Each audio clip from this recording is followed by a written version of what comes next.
मैं Manoj Mishra competition point पे आप सबका स्वागत करता हूँ। मित्रों, हम लोग आज ज्योग्राफी के नेक्स्ट टॉपिक में पढ़ेंगे सूर्य तत्व एवं सौर स्पेक्ट्रम के बारे में, जिसको हम लोग अंग्रेजी में इंसोलेशन एंड सोलर स्पेक्ट्रम के नाम से जानते हैं।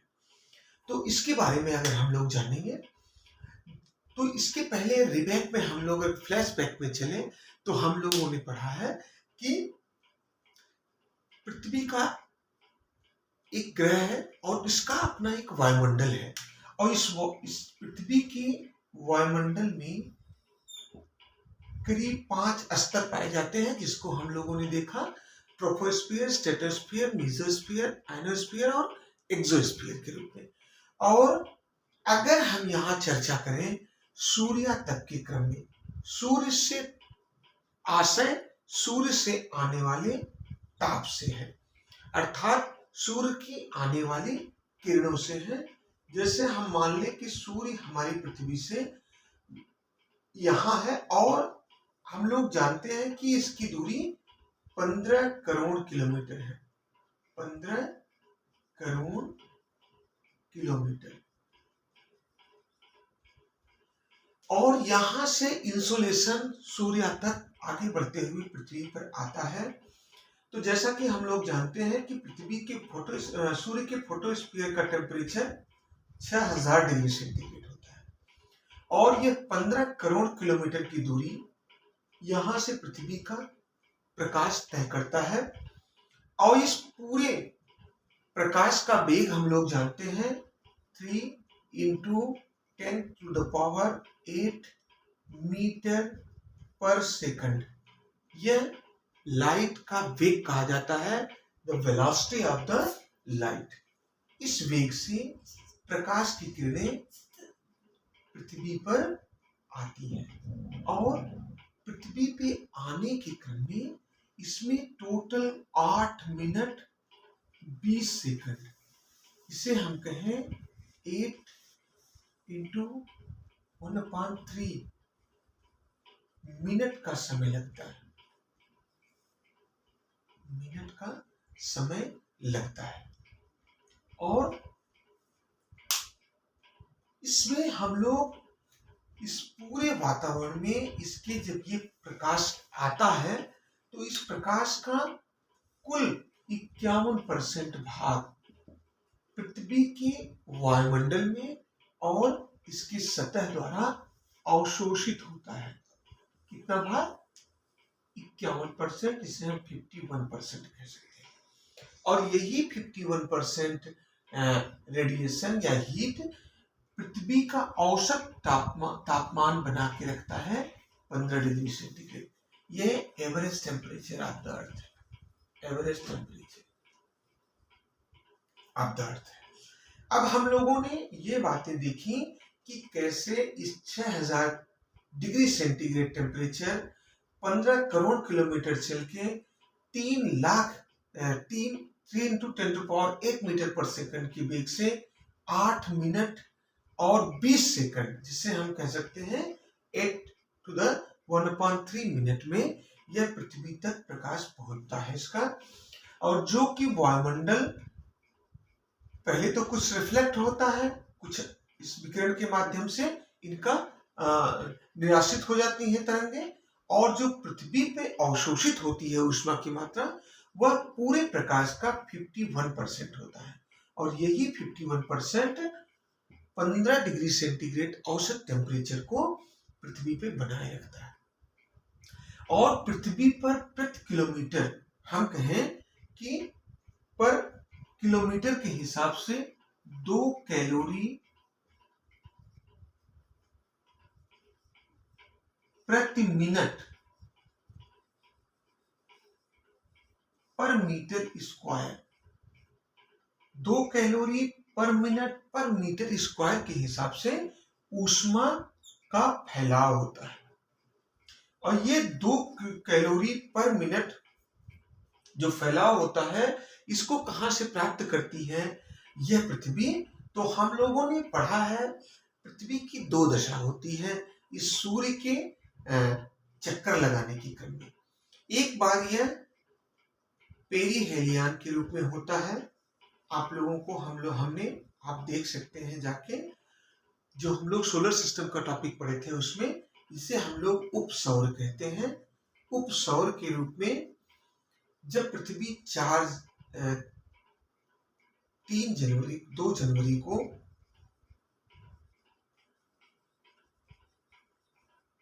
या हम कहें कि जनवरी में को सूर्य से नजदीक होती है तो उसे हम लोग उपसौर या पेरीहेलियन कहते हैं। उस समय 2.01 कैलोरी ऊष्मा गेन करती है, कौन? पृथ्वी।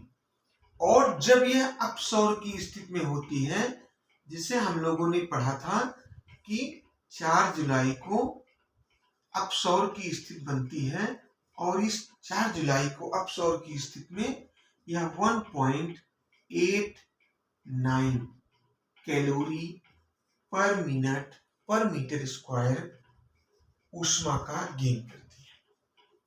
अब हम लोग इसमें देख सकते हैं कि हर पॉइंट पे प्रश्न सीधे तौर पे आपकी परीक्षाओं में पूछे जाते हैं, और इन प्रश्नों के माध्यम से हम आने वाली परीक्षाओं में उत्तर दे सकते हैं। इनको एक एक पॉइंट में देख के कि फोटोस्फीयर का टेम्परेचर सूर्य के 6000 किलोमीटर होता है, 6000 डिग्री सेंटीग्रेड होता है। दूरी पृथ्वी से सूर्य की 15 करोड़ किलोमीटर होती है। प्रकाश का वेग 3 × 10⁸ मीटर पर सेकंड होता है। 8.25 मिनट में सूर्य से पृथ्वी तक प्रकाश पहुंच जाता है, और प्रकाश आने वाली रेडिएशन से 51% पृथ्वी और की सतह और पृथ्वी के वायुमंडल द्वारा अवशोषण होता है, और जिसके कारण 15 डिग्री औसत टेम्परेचर पृथ्वी पर बनता है। और यह औसत टेम्परेचर पृथ्वी पर ऊष्मा के 2 कैलोरी प्रति मिनट पर मीटर स्क्वायर के हिसाब से एब्जॉर्प्शन के क्रम में बन पाता है। तो इतनी बातें हम लोगों ने देखा, और जो कि ये 2 कैलोरी बनने के क्रम में एक बार जब पृथ्वी सूर्य के नजदीक होती है, उपसौर का जो जनवरी महीने में होती है, और दूसरा है अपसौर के रूप में जो जुलाई में पृथ्वी सूर्य के से दूरी के हिसाब में होती है, सबसे अधिक दूर होती है। तो उन दोनों स्थितियों में कैलोरी की मात्रा घटती बढ़ती है, लेकिन औसत कैलोरी की मात्रा 2 कैलोरी प्रति मिनट के हिसाब से प्रति मीटर स्क्वायर पे एब्जॉर्ब होती है। इस तरह हम लोगों ने इतने आंकड़े इस सूर्य के तापमान या सूर्यातप के द्वारा देखे, जो सीधे तौर पर हमारी पृथ्वी पे आके हमारे यहाँ औसत टेम्परेचर बना के रखता है, जिससे कि हमारी पृथ्वी पर जनजीवन बना हुआ है। जनजीवन से आशय आप लोग जानते हैं कि हमारे पूरे सोलर सिस्टम में हमारी पृथ्वी ही ऐसी है जहां जीवन है, और ये इसलिए है कि हमारे पृथ्वी पर ऑक्सीजन है, नाइट्रोजन है, गैसेस के रूप में मुख्य रूप से, और साथ में एवरेज टेम्परेचर 15 डिग्री सेंटीग्रेड का है। नहीं तो किसी ग्रह पे टेम्परेचर बहुत हाई है, बहुत लो है, वहां जीवन की स्थितियां नहीं बन पाती हैं। तो अब हम लोग देखते हैं कि पृथ्वी पर तापमान का में विषमता भी पाई जाती है, और यह जो है सूर्य तक का पृथ्वी पर आना, यह इस विषमता की स्थिति को 3 कारकों पर निर्भर करता है। जैसे हम लोग बात करते हैं कि पृथ्वी अपने इस अंश पे 23.5 डिग्री झुकी हुई है, अच्छा अपने अक्ष पे, और जो ये 23.5 डिग्री झुकी हुई है, इसके कारण इंक्लाइनेशन की स्थिति बनती है। तो पृथ्वी पर टेम्परेचर की स्थिति थोड़ी सी अस्त व्यस्त होती है। तो उसके 3 कारण होते हैं, अर्थात सूर्य तक का पृथ्वी पर असमान होना उसके 3 कारणों पर निर्भर होता है, जो जिसमें पहला कारण है धरातल पर किरणों के तिरछे होने की स्थिति, इंक्लाइनेशन ऑफ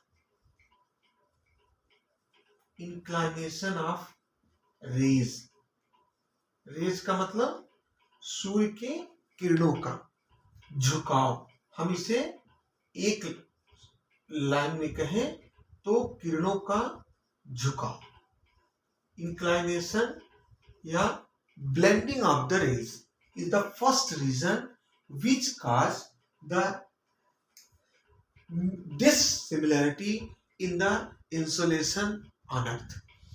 दूसरा कारण है इस पे पड़ने वाले दिन की लंबाई को देख के। जैसे हम लोग बात किए थे कि सूर्य का प्रकाश सीधे जब यह सूर्य के चारों ओर चक्कर लगाती है पृथ्वी, तो पृथ्वी के चक्कर लगाने के क्रम में यह पृथ्वी से दूर होती है, नजदीक आती है, तो उस क्रम में इसका जो प्रकाश सीधा जब पड़ता है तो उत्तरी गोलार्ध और दक्षिणी गोलार्ध में सीधे प्रकाश पड़ने की स्थिति में जून और 22 दिसंबर और 21 जून और 22 दिसंबर के क्रम में यह कर्क रेखा और मकर रेखा के बीच में सीधे तौर पर चलता रहता है।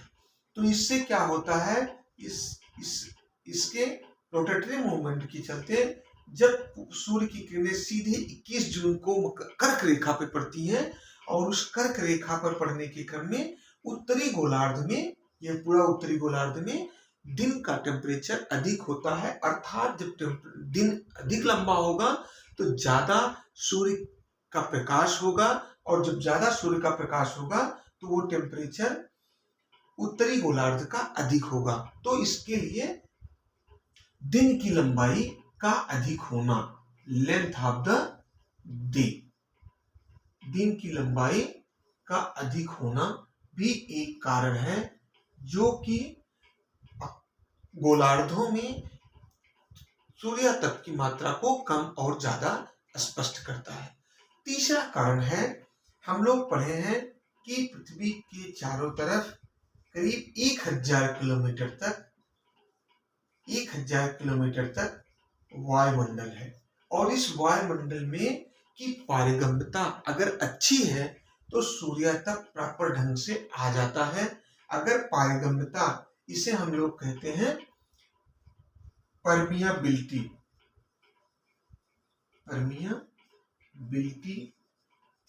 Of the atmosphere. ये permeability of the atmosphere is the third reason which cause the unequal division of the temperature on the earth। विषमता, सूर्यातप की विषमता के कारणों में ये 3 कारण आते हैं जो हमारी पृथ्वी पर प्रकाश को फैलाते हैं और उनको कहीं ज्यादा, जैसे कह सकते हैं कहीं धूप कहीं छांव की स्थिति बनने में ये 3 कारण लागू होते हैं। अब हम लोग बात करते हैं, अब हम लोगों ने चर्चा किया सूर्य से आने वाली किरणों का पृथ्वी पर पड़ना और पृथ्वी के वायुमंडल में अवशोषित होना तथा पृथ्वी के औसत टेम्परेचर को 15 डिग्री सेंटीग्रेड बनाना, जिससे कि हमारा जीवन यहाँ कुशलता पूर्वक चल सके। और अब हम लोग बात करते हैं कि वास्तव में जो सूर्य की किरणें आती हैं वो कैसी होती हैं, जिसके नाते हम लोगों ने पिछले अध्याय में पढ़ा था कि एक ओजोन लेयर होती है जो ओजोन लेयर हमें रक्षा करती है। तो इस सूर्यातप में कुछ ऐसे ये स्पेक्ट्रम, सोलर स्पेक्ट्रम के रूप में हम लोग रेडिएशन देखते हैं जो कि हमारी पृथ्वी पर सीधे तौर पे आते हैं। तो सबसे पहले हम लोग बात करते हैं एक्स एंड गामा रेज। तो ये सबसे अधिक आवृत्ति की तरंगे हैं, इसे हम कहेंगे सबसे कम इनका तरंग दैर्ध्य है। The wavelength of these rays are very low, very minute। इसे हम लोग माइक्रोन में मापते हैं, माइक्रोन में। तो सबसे ऊपर एक्सरेज एंड गामा रेज है। इसके बाद जो रेज है उसमें हम लोग देखते हैं ultraviolet rays, ultraviolet raise, ultraviolet raise जिसकी तरंगदैर्घ्य की स्थिति बनती है 0.001 से 0.4 माइक्रोन तक। अब इसके बाद तीसरे तरंगों के रूप में आती है विजिबल रेज, विजिबल रेज, और ये रेज जो है इनका 0.4 से 0.7 माइक्रोन इनका तरंगदैर्घ्य होता है, जो कि ये हमारे प्रकाश देखने के लिए, यही प्रकाश हम लोगों के लिए लाभकारी होते हैं, जिनको हम लोग बांट के देखते हैं विविग्योर के रूप में।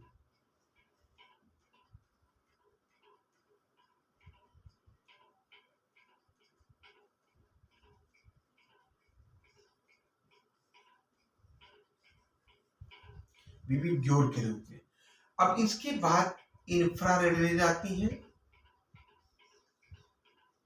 इंफ्रारेड रेज, फिर तीसरे पे हीट रेज आती हैं इनमें, अगले क्रम में हीट रेज, और लास्ट में रेडियो रेज।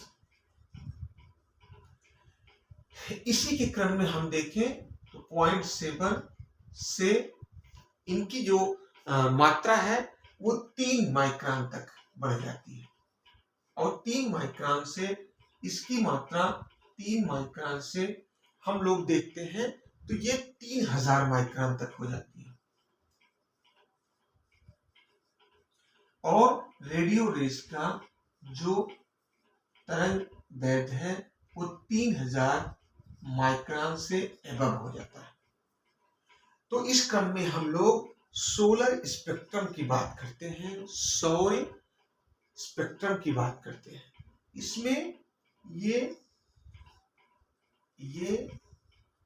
और ये इनका एक अपना औसत होता है, जैसे 90% एक्स-रेज एंड अल्ट्रावायलेट रेज आती हैं, 41% विजिबल रेज होती हैं, और 50% इंफ्रारेड, हीट रेज और रेडियो रेज के रूप में सोलर स्पेक्ट्रम के रूप में तरंगें होती हैं। तो हम लोगों ने आज देखा कि इस क्रम में रेडियो वेव से लेकर एक्स रेज तक, रेडियो रेज से लेकर एक्स रेज तक किरणों का संगठन बना हुआ है सोलर स्पेक्ट्रम में, जो कि हमारी आंखों के लिए इस विजिबल रेज के ऊपर और नीचे दोनों हानिकारक होते हैं। कहते हैं इनको हम बहुत अच्छे से यूज करते हैं अपने बेतार पर संचार प्रणाली में, लेकिन इनसे हम बचने का प्रयास करते हैं। और इन दोनों को, जैसे इनकी तरंगदैर्घ्य बहुत ही कम होती है, अर्थात जिनकी तरंगदैर्घ्य कम होती है उनकी आवृत्ति तेज होती है, और आवृत्ति तेज होने के मतलब वेग तेज होना, और उनकी वेलोसिटी तेज होने के नाते एक्स रेज का जो क्षमता है किसी भी चीज को ये बहुत तेजी से पेनिट्रेट कर देती हैं, छेद देती हैं, भेद देती हैं। और यह एक्स रेज कहाँ काम आता है, जैसे हम लोग एक्सरे कराते हैं और वो एक्सरे कुछ नहीं होता, यही एक्स रेज होती हैं जो हमारे शरीर से पार होती हैं। जैसे कहीं टूट गया तो हम लोग एक्सरे करा के देख लेते हैं कि कितना क्या कैसे टूटा है, तो इनकी पेनिट्रेटिंग पावर इतनी अधिक होती है। तो यहाँ आप लोगों को ये समझ लेना जरूरी है सोलर स्पेक्ट्रम के कॉलम में कि जिनकी तरंगदैर्घ्य सबसे कम होगी, तरंगदैर्घ्य का मतलब उनके रेज का चलने का क्रम, उनका आयाम कम होना। तो अगर उनका आयाम कम होगा तो वो बहुत छोटे रास्ते में निकलेंगी, और उनकी आवृत्ति तेज होगी। अगर उनकी आवृत्ति तेज होगी तो उनकी वेलोसिटी तेज होगी, और वेलोसिटी अगर अधिक होगी तो वो किसी चीज को भेज सकती है। तो एक्स रेज, गामा रेज, यह किरणें बहुत इनकी वेलोसिटी होने के नाते हमारे उपयोग में किसी दूसरे अर्थ में आती है। दूसरे में अल्ट्रावायलेट रेज हैं, जो रेज हमारे त्वचा के लिए, हमारे आंखों के लिए और हमारे जीव जंतुओं सबके लिए हानिकारक होता है। इसी के को बचने के लिए हमें वायुमंडल को जो पढ़ रहे थे तो उसका ओजोन लेयर एक थी, उस ओजोन लेयर को हम लोगों ने उपयोगी माना था। बात आती है फिर विजिबल रेज की। विजिबल रेज 41% होती है इनमें सोलर स्पेक्ट्रम में, और जो कि विविग्योर के रूप में होती है, बैगनी, Indigo, blue, green, yellow, orange, red, इस क्रम में होती है। तो हम लोग चर्चा करते हैं ना, रेड का वेवलेंथ सबसे अधिक होता है। जैसे हम लोग नीचे की तरफ आते हैं तो वेवलेंथ अधिक होता है, और बैगनी या वायलेट का सबसे कम वेवलेंथ होता है। लेकिन जब सारी तरंगों का तरंग निकल जाता है तो ये वायलेट हमें दिखाई देता है, ये दूर से हमें दिखाई देता है, सिर्फ इसलिए कि इसकी वेवलेंथ कम होने के नाते इसकी आवृत्ति तेज होती है। तो इस क्रम में चाहे हम इसे जो रंगों के क्रम में याद करते हैं और विजिबल रेज के रूप में इसको हम समझते हैं। इसके बाद इंफ्रारेड रेज आती हैं, जिनका तरंगदैर्घ्य 0.7 से 3 माइक्रोन, हीट रेज आती है 3 से 3000 माइक्रोन, और रेडियो रेज आती हैं जिनको 3000 माइक्रोन से जिनका तरंगदैर्घ्य ऊपर होता है। तो इस प्रकार हम लोगों ने आज सूर्य से आने वाले प्रकाश, जिसे हम सूर्यातप कहते हैं, वह पृथ्वी पर कैसे आती है और पृथ्वी पर आकर पृथ्वी के टेम्परेचर को औसत 15 डिग्री सेंटीग्रेड बना के रखती है, और इस औसत 15 डिग्री सेंटीग्रेड बना के रखने के क्रम में हम अकुशल जीवन पृथ्वी पर जी पाते हैं। और हम सोलर रेडिएशन के क्रम में अगर देखें तो इस क्रम में X rays, gamma rays, ultraviolet rays, visible rays, infrared, heat rays और रेडियो रेज के रूप में इनके 3 पार्ट बनते हैं। 9% में एक्सरेज और अल्ट्रावायलेट रेज, विजिबल रेज 41%, 50% में इंफ्रारेड, हीट रेज और रेडियो रेज होते हैं। इन प्रत्येक पॉइंट्स पे आपको क्वेश्चन मिल सकते हैं, तो इनको आराम से हमें पढ़ने की जरूरत है और समझने की। तो मैं चाहूंगा आप वीडियो को लाइक करें, शेयर करें, सब्सक्राइब करें। Thank you.